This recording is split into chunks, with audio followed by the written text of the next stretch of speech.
Y ahora llegó el momento de saludar a CERMECOP. En Chile existe una sensación de desprotección en cuanto a la salud, evidenciada en un acceso precario, poco oportuno y costoso. En CERMECOP creemos que todas las personas deben tener acceso a una salud de calidad. Por eso, entregamos beneficios y cobertura para todos, sin importar su edad, género ni preexistencias, porque su salud es lo que más nos importa. Conoce nuestro programa individual en vivesermecop.cl, donde podrás acceder a atenciones médicas gratuitas, telemedicina ilimitada y mucho más desde 3.390 pesos.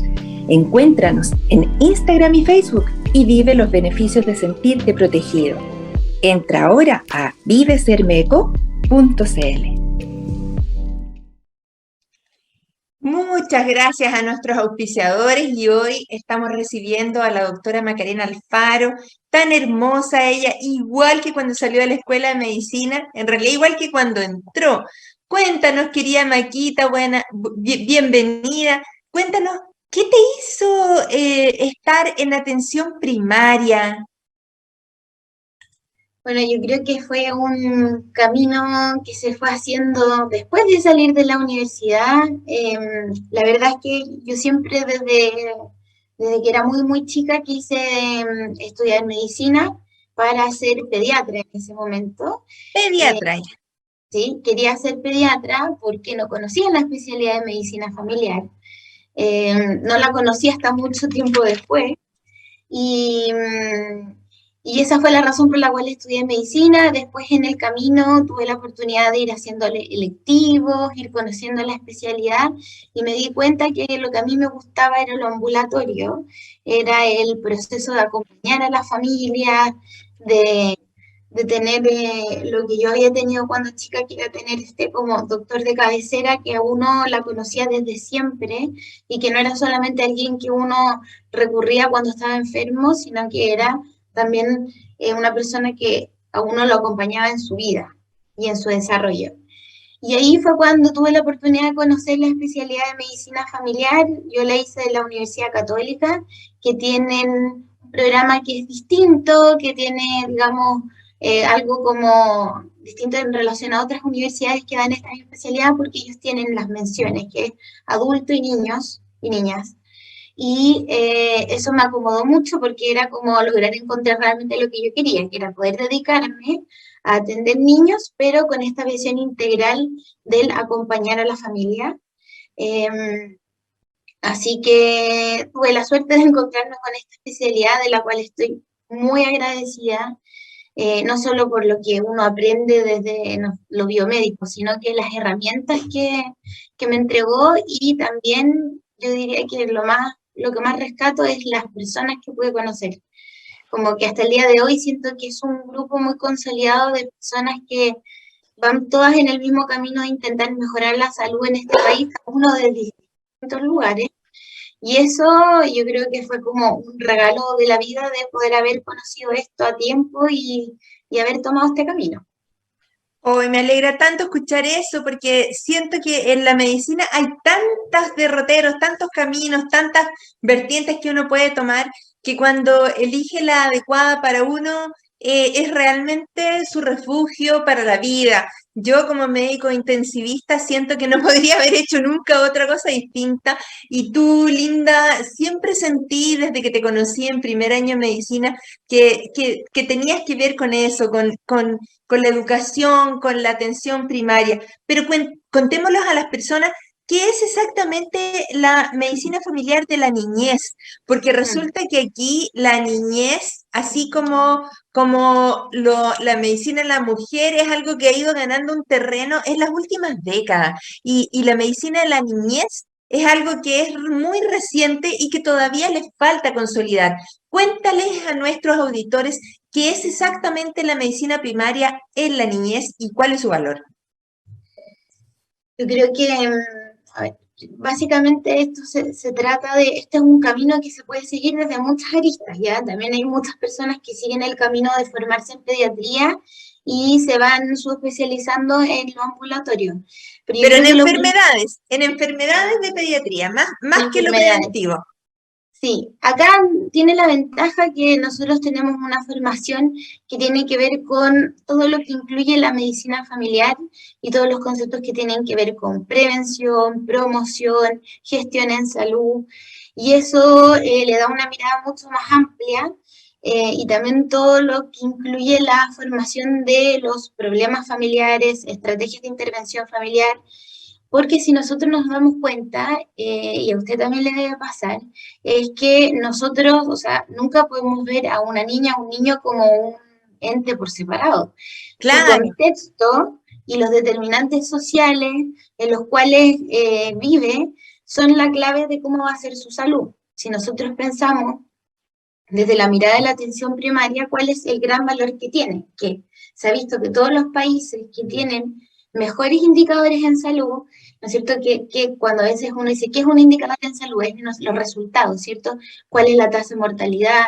¿Cuál es la tasa de multimorbilidad? O sea, ¿cuántas personas enfermas hay? ¿Cuántos diabéticos? ¿Cuántos hipertensos? Vemos que son países países que tienen mejores indicadores son los países que tienen una atención primaria mucho más fuerte, en la cual se invierte más, se trabaja más y se desarrolla más. Y eso tiene que ver con que el camino es intentar, ¿no es cierto?, que las personas no lleguen a estar enfermas para recurrir a la salud, sino que la salud llegue a ellas desde que nacieron y se van desarrollando para evitar que estén enfermos, pero ¿cierto? Maquita, algo nos pasa en Chile, que las madres embarazadas fuman, que las personas fuman delante de un lactante los días domingos en la sobremesa. Algo nos pasa en el cerebro que en primero básico tenemos los niños más obesos de América.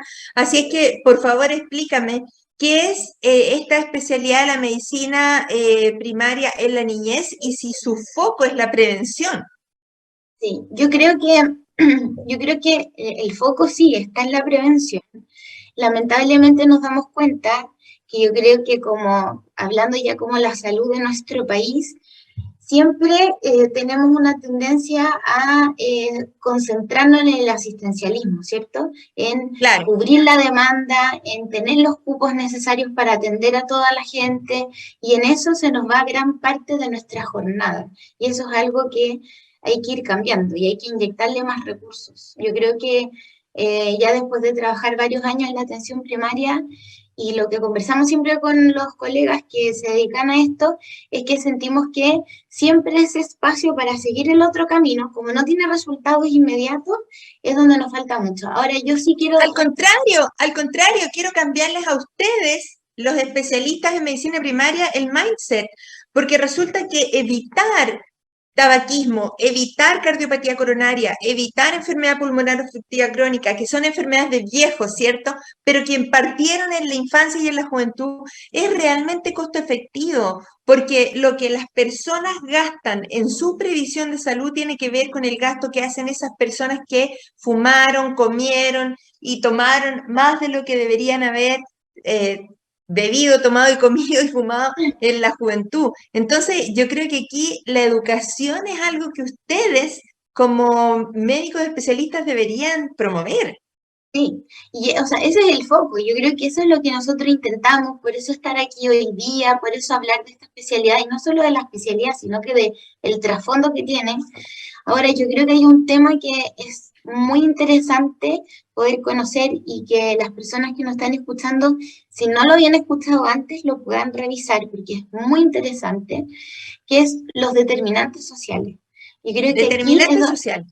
sí, los determinantes sociales. ¿Qué son los determinantes sociales? Es todos los factores que influyen en cómo es nuestra salud, entendiendo la salud, ¿cierto?, como la máxima capacidad de bienestar que podemos lograr las personas. Entonces yo creo que aquí es donde se unifican todos los conceptos. Voy a poner un ejemplo que a mí me encanta, que como que se me quedó muy grabado, que tiene que ver como con algo que además nos resuena mucho por todas las diferencias socioculturales que tenemos en nuestro país, que es, por ejemplo, uno de los indicadores que existen es el porcentaje o el indicador de áreas verdes que hay por persona según la comuna o el lugar donde uno viva, ¿cierto? Perfecto. Entonces, por ejemplo, nos damos cuenta que ya una comuna que tiene muchas áreas verdes tiene un número que era cercano a 11 y una que tiene muy poco tiene uno. Y eso pasa en la misma ciudad, ¿cierto? Entonces, ¿qué es lo que pasa? Que nosotros decimos, siempre recomendamos, es ideal que usted salga a caminar, ¿cierto? Eh, Claro, que aunque usted, sea a tu cuadra. claro, que uno mueva su cuerpo y salga a caminar. Pero si para mí salir a caminar significa que es un escenario amenazante, porque me pueden asaltar, porque las calles están en malas condiciones, porque no hay ningún poquito de sombra, ¿cierto? Porque además el contexto hay por ejemplo, un ruido ambiental que lo hace desagradable, lo más probable es que yo no lo haga porque no me va a motivar.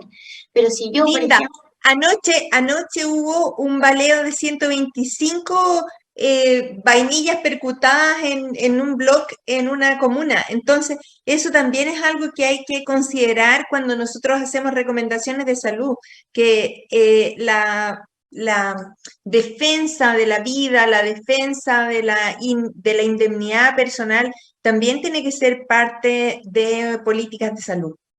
claro, que ahí creo que ahí es donde la salud, o sea, lograr, si nosotros pensáramos, yo sé que puede sonar que por nuestra profesión nosotros lo decimos, pero el gran objetivo que uno podría pensar de todas las políticas públicas que se establezcan es lograr que las personas vivamos saludablemente, ¿cierto? Y para eso se necesita la colaboración de todo, o sea, por eso hablar de determinantes sociales es tan importante, tiene que ver con cuál es nuestra capacidad económica para poder acceder a alimentos saludables, cuál es nuestra capacidad, ¿no es cierto?, de poder realizar actividad física, cuál es nuestra capacidad de el nivel de estrés que nosotros vivimos, ya sea porque me siento amenazada porque puedo recibir, ¿no es cierto?, una bala loca, o porque sé que si yo salgo tarde de mi trabajo y voy caminando por unas calles oscuras, me puede pasar algo. Y voy a preferir, por ejemplo, que mis hijos no salgan de la casa, ni siquiera al pasaje, porque hay mucha delincuencia y narcotráfico, etcétera. Entonces, ese es el concepto que yo creo que hay que instalar, que es decir, que para mejorar la salud de las personas, tenemos que nuestros determinantes sociales tienen que ser mejores. Y eso es lo que apunta, digamos, y un camino que no va por los especialistas en la salud, sino que es como a nivel mundial y de las políticas públicas. Y respecto, volviendo al tema de la niñez, aquí es muy importante, porque si nosotros pensamos, los niños en el mundo, eran invisibles hasta el año 1989, en que no, cuando se hizo la Fácil. Declaración de los Derechos del Niño. Entonces, si uno dice, nuestro país se adhirió prontamente a eso, pero si nosotros vemos el camino de los 20 años siguientes, es como realmente hemos hecho visibles que la niñez es lo más importante. Con esto no quiere decir que los otros rangos etarios no lo sean, sino que es que todo parte del comienzo, y cuando hablamos del comienzo es desde la gestación.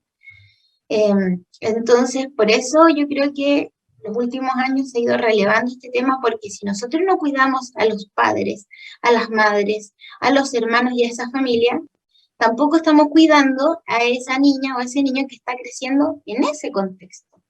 Claro, bueno, yo Entonces, te quiero contar, Maquita, que, y contémosle a los auditores que tú fuiste alumna mía en la Universidad Andrés Bello, en las primeras generaciones de la Escuela de Medicina, lo que yo consideraba que era un arrojo y una valentía maravillosa, porque yo fui alumna de la Universidad de Chile que tenía 150 años, bueno, todos los papás y los alumnos que entraron a las universidades nuevas, ¿cierto?, de medicina, tenían realmente una convicción y una fe increíble. Pero bueno, resulta que aparece el terremoto del año 2010, aparece la epidemia H1N1 y luego aparece ahora, para cuando tú ya estabas egresada y trabajando, aparece el COVID, en que todo lo que nosotros enseñamos, que era comparta con sus amigos, comparta con su familia, haga ejercicio, salga de su casa, todo tuvo que ser desarmado y repensado y así es la vida, como que de repente te toca lidiar con cosas terribles. Dentro de mis primeros egresados les tocó el terremoto y el tsunami, en el que ellos siendo directores de un hospital, tuvieron que generar unas cámaras frigoríficas para almacenar fallecidos del tsunami. Hoy a ti te toca luchar con niños que estando en edad escolar, en donde tenían que ir a hacer su primero básico, su kinder, su segundo básico, ya se perdieron esos años. ¿Qué vamos a hacer con estas generaciones que ya no tuvieron esa experiencia emocional, no la lectiva, sino que la emocional, y que para adelante, ¿qué vamos a hacer, Maquita? Yo creo que eso es lo que estamos intentando visualizar. Yo creo que lo más importante acá es, o sea, yo creo que nadie tiene la respuesta, pero sí lo importante sería que cómo logramos en esta condición, ahora por ejemplo con el aumento de casos, cuántos jardines o cuántas cosas van cerrando producto, ¿no es cierto?, del aumento de los contagios. Y yo creo que para eso la única clave que está es intentar dentro de lo que se pueda, poder otorgarles a las familias quienes están a cargo de criar y acompañar a estos niños que sientan el apoyo. Para eso en el fondo están todas las leyes que están saliendo, que permiten el teletrabajo. Estamos con una gran crisis, que es la crisis de los cuidados, que ya existía antes de la pandemia. Pero si ahora lo podemos ver, es mucho más crudo aún, porque a mí me ha tocado, por ejemplo, atender a muchas mamás que tuvieron que dejar sus trabajos, lo cual precariza mucho su condición, tomando en cuenta que además en nuestro país siempre se habla que en Chile hay muchas familias monoparentales. Me parece que la palabra está muy mal usada, porque es monomarentales. Sí, ¿Ya? claro, gracias. Eso, Porque eso es lo que resitúa el lugar realmente donde tiene que estar. Son figuras familiares que están definidas por madres, no por padres. Entonces, mira, muchos papás aquí se yo... sienten, muchos papás se sienten cuando uno dice eso, pero es que No, no es que no no, haya, no, no, pero claro, y no es es que la no hayan verdad. familias, claro, no es que hayan familias que no estén constituidas solo por una figura paterna, sino que cuando nosotros hablamos a lo pública vamos a hablar de lo frecuente, lo común. Y en Chile hay un porcentaje muy alto de familias que están lideradas y Por sostenidas por madres. madres, madres solas, que no es que no existan los padres, sino que sabemos que más del 90%, por ejemplo, de los padres que está demandado por pago de pensión de alimentos, no las pagan. Ya, Entonces pero sabemos eso es lo mismo que sabíamos que en Chile fuma el 33% de la población y lo normalizábamos, y que sabíamos que la gente fuma los domingos delante de los niños en el almuerzo de fin de semana, y eso lo normalizábamos. Y también sabíamos que las bebidas colas, uno decía, no, me da normal cuando se refería a la que tenía azúcar. Tenemos que sacar ese lenguaje de nuestro cerebro. Y yo te agradezco mucho que tú pongas esto en el tapete, Maca, porque es un concepto súper importante. Las que familias en Chile, la mayoría están defendidas o lideradas por una madre sola que además no tiene ningún apoyo del padre de sus hijos. Y hoy día, justo antes de entrar a esto, decíamos que además, por ejemplo, se sabe y está estudiado que hay una brecha salarial entre el hombre y la mujer de un 20%. O Entonces, más, claro, o más, yo creo que si los era un promedio, futbolistas, ganan mucho más los futbolistas hombres que las mujeres. claro, y además si lo pensamos así, entonces el escenario yo creo que en contexto pandemia para estas mamás realmente es adverso. Yo creo que siendo que puede ser que no sea lo más ideal, yo creo que se necesita que si una mujer está empleada, ¿cierto? Esa institución que su empleador pueda entender que capaz flexibilizar los tiempos va en beneficio de nuestra sociedad, que por ejemplo, muchas veces este concepto también del teletrabajo mal entendido, o sea, yo cuántas mamás muy estresadas he visto me dicen, es que ya está bien que yo esté con el teletrabajo, pero eso no significa que yo pueda estar teletrabajando y atendiendo a mis hijos al mismo tiempo. Y haciendo el Entonces, aseo y sacando la caca a los perros y haciendo el no, almuerzo y haciendo imposible, todo en el fondo. Es muy imposible. injusto. Y ahí Yo, entra el concepto de crianza respetuosa, que esto, yo creo que es muy, muy interesante conocer. Eh, La gente que ha escuchado el concepto de crianza respetuosa generalmente lo estigmatiza en relación a una corriente, ¿cierto? Que siempre tenemos esta tendencia como de exagerar los conceptos, que se trata de como casi que la familia que no pone límites, que va a dejar que el niño haga todo lo que quiera, No, que le va a ese era un concepto antiguo. Claro, que le va a dar que la crianza respetuosa es solo la mamá que elige la lactancia materna, el porteo y el BLW, que es este método de alimentación autorregulada, que como que ya se eliminó la papilla. Y no, la crianza respetuosa... De eso no sé nada, así que después me cuentas Ya. de eso. Y ahí es donde nosotros decimos, no, la crianza respetuosa es justamente lo que nosotros estamos hablando ahora, que es que tiene que ser respetuoso con el ambiente en el cual se desarrolla el niño y la niña. Y para eso también tenemos que ser respetuosos con los que cuidan, porque una persona que no está bien en su salud mental no va a poder entregar lo que una guaguita necesita porque no lo va a tener. Y ahí es donde es súper importante llevar este concepto. Cuando hablamos de crianza respetuosa, es clave conocer el neurodesarrollo.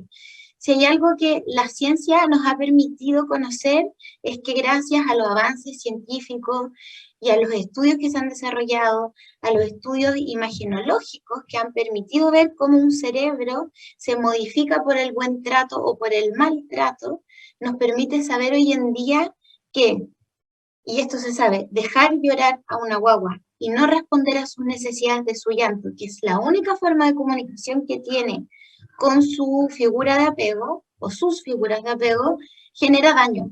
Y ese daño, lamentablemente, no se puede reparar. Eso no significa que un niño que tenía una historia de dificultades en su vida no pueda tener un futuro saludable, sino que sabemos que lo que no se logra adquirir en los primeros días, años de vida, no se va a lograr después.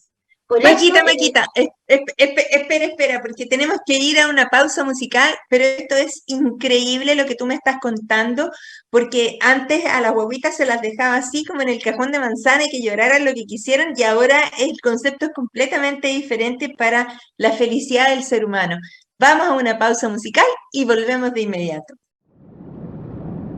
No te quedes fuera.